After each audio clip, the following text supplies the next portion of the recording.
semuanya, jumpa lagi bersama saya Nafi Biola Syegian. Saya mahasiswi dari jurusan Pendidikan Sejarah, Stambuk 2019, Universitas Negeri Medan. Nah, pada video kali ini, kita akan membahas mengenai konsep dasar kewirausahaan, di mana hal ini adalah suatu bekal atau hal dasar yang harus diketahui seorang wirausahawan. Yang pertama, kita akan membahas mengenai pengertian kewirausahaan. Nah, langsung saja.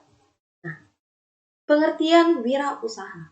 Wirausaha adalah orang yang mempunyai kemampuan melihat dan menilai kesempatan-kesempatan bisnis, mengumpulkan sumber daya, dan mengambil tindakan yang tepat untuk menjalankan usaha dalam mencapai tujuan organisasi untuk memperoleh keuntungan yang optimal.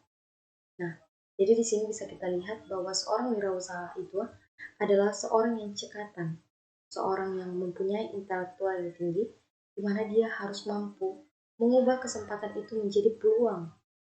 Nah, di sini selanjutnya kita akan membahas mengenai ciri-ciri wirausaha. Nah, ciri yang pertama itu adalah seorang wirausaha harus mampu mengambil keputusan dan bertindak secara cepat dan tepat. Nah, seorang wirausaha itu harus mempunyai pendirian, dia harus tegas dalam mengambil keputusan. Nah, selanjutnya, wirausaha itu harus kreatif, inovatif, dan kepeloporan. Itu harus menciptakan hal-hal baru yang bisa membuat usahanya itu berbeda dari yang lain. Itulah yang kemudian akan menarik minat orang atau customer untuk menggunakan produk dari mereka. Nah, di sini seorang wirausaha juga harus berorientasi pada PDCA, Plan, Do, Check, and Action. Ini bisa dilihat. Kemudian di sini ada 3 variabel penting dalam diri wirausaha. Variabel yang pertama itu mampu menggunakan pengaruh secara baik. Nah, seorang wirausaha itu harus mampu mempengaruhi seorang itu untuk tertarik akan produk yang ditawarkannya. Kemudian menciptakan komunikasi yang jelas dan dapat dipercaya. Nah, komunikasinya itu tidak boleh bertele-tele atau mengkhawatirkan gitu. Kemudian di sini seorang wirausaha harus mampu menetapkan pencapaian tujuan organisasi. Nah, ini adalah untuk keberlanjutan dari organisasi wirausaha tersebut. Nah, di sini ada tipe-tipe wirausaha. Yang pertama itu wirausaha rutin yang diarahkan pada kegiatan rutin organisasi usaha seperti produksi, pemasaran, personalia, keuangan, administrasi, dan lain sebagainya. Nah, wirausaha yang kedua itu adalah arbitrage, adalah mereka yang mampu mengambil keputusan pada dua kondisi yang berbeda dan mampu mengambil peluang untuk memperoleh keuntungan pada kondisi tersebut. Nah, itu mereka itu menggunakan konsep memanfaatkan peluang untuk mencapai tujuan dari wirausaha tersebut, mencapai keuntungan. Nah, bisa dibilang mereka itu mengambil kesempatan dan pergunakan kesempatan secara baik. Kemudian di sini ada wirausaha harus inovatif, yang dimana orang yang mampu mencari, memanfaatkan, dan menemukan semua hal yang baru agar perusahaan selalu menjadi pelopor dan tidak stagnan, sehingga usaha yang dilakukan lebih berkembang. Nah, ada 6 watak dari wirausaha. Nah, seorang wirausaha itu juga harus mengenal lebih dalam apa sih watak-watak itu. Yang pertama, mempunyai kepercayaan diri yang kuat. Gitu. Seorang wirausaha itu harus percaya bahwa dia itu dan usahanya itu akan berkembang. Gitu. Sehingga tujuan yang ingin dicapai itu dapat terlaksana nantinya. Oke? Kemudian di sini ada berorientasi pada tugas dan hasil. Seorang wirausaha itu juga harus bisa menetapkan level-level gitu dan mengevaluasinya juga. Oke? Kemudian mampu mengambil resiko. Apapun risikonya, seorang wirausaha itu harus menerimanya. Kemudian di sini ada mempunyai jiwa kepemimpinan.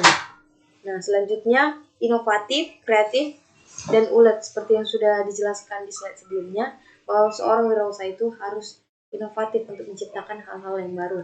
Kemudian selanjutnya di sini berorientasi ke depan. Nah, di sini ada sikap wirausahawan. Yang pertama itu berani mengambil resiko. Nah, seperti yang sudah dijelaskan di slide-slide sebelumnya, seorang wirausaha itu tidak boleh takut. Itu kalau misalnya dia takut, dia sama saja dengan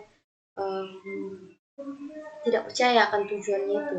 Kemudian di sini seorang wirausaha kreatif dan inovatif mempunyai visi, tujuan, kemudian mempunyai tujuan yang berkelanjutan. Tujuannya itu tidak hanya stuck hanya di satu tujuan aja, harus berkembang, itu harus punya level.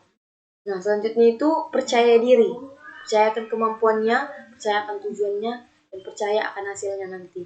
Nah, selanjutnya wirausaha juga harus aktif, energik, serta mampu memanfaatkan waktu secara tepat. Kemudian memiliki konsep dan selalu berpikir positif, bertanggung jawab, dan selalu belajar serta menggunakan umpan balik. Nah, apa saja sih keuntungan menjadi seorang wirausahawan?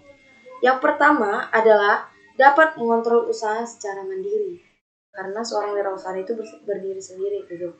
Dia mengontrol dan mengatur wirausahanya. Kemudian mampu mengembangkan potensinya secara penuh. Memperoleh keuntungan sesuai keinginannya dan membuka lapangan kerja bagi orang lain. Nah, hambatan apa sih yang terjadi dalam wirausaha? Nah, sini kita akan membahas satu persatu. Hambatan yang pertama itu adalah persepsi.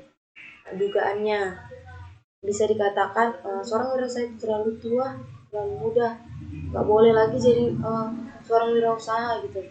Kemudian bingung tempat usahanya di mana, bingung produk yang akan dijual apa, tidak punya modal, tidak ada pengalaman.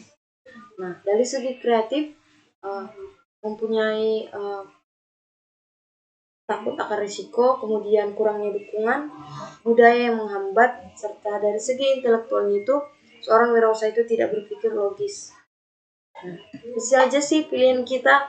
Yang pilihan pertama itu adalah intra-entrepreneur. Yang kedua business entrepreneur. Yang ketiga social entrepreneur. Yang keempat technopreneur. Yang kelima creative entrepreneur. Yang keenam recreation entrepreneur. Selanjutnya ecopreneur dan academicpreneur. Nah, ini adalah rasio dari pengusaha. Di sini ada Singapura yang mempunyai rasio 7,2%. Yang kedua itu Cina dan Jepang sebanyak 10%, Amerika Serikat 11,5%, dan Indonesia 0,18%. Nah, bisa dilihat di sini bahwa perbandingannya itu Amerika dan Indonesia itu jauh berbeda. Oke. Pendapat dari David McClelland yang mengatakan negara dapat makmur jika rasio pengusaha minimal 2%. Nah, di sini Indonesia itu mempunyai rasio sebanyak 0,18%. Jadi bisa kita lihat bahwa rasio pengusaha di Indonesia itu masih harus ditingkatkan lebih jauh lagi. Nah, di sini adalah kelompok wirausaha Indonesia. Kelompok-kelompok apa saja kah itu? Kelompok yang pertama itu adalah usaha kecil rumah tangga. Yang kedua itu kelompok usaha kecil. Yang ketiga kelompok usaha menengah. Dan yang keempat kelompok usaha besar. Di sini ada penjelasan mengenai penyerapan tenaga kerja. Penyerapan yang pertama itu adalah UKRT dan UKM sekitar 99% dan sub THD sebanyak THD PDB sebanyak 40%. Yang kedua itu usaha besar sekitar 1% dengan sub THD PDB 60%. Wirausaha dan pembangunan suatu bangsa akan berkembang lebih cepat apabila mempercepat wirausaha, memperluas lingkup kemerdekaan ekonomi, dan menciptakan lingkungan yang kondusif. Nah, di sini ada poin-poin pentingnya pengembangan kewirausahaan dalam pembangunan. Poin yang pertama itu adalah mendorong pertumbuhan ekonomi dan pembukaan lapangan kerja. Nah, bisa kita ketahui bahwa seorang atau suatu organisasi jika ingin membuka wirausaha pasti membutuhkan SDM yang cukup banyak. Nah, wirausaha inilah yang akan membuka lapangan pekerjaan baru bagi orang-orang yang ingin masuk ke dalamnya. Nah, kemudian poin yang kedua itu adalah peningkatan kreativitas dan inovasi.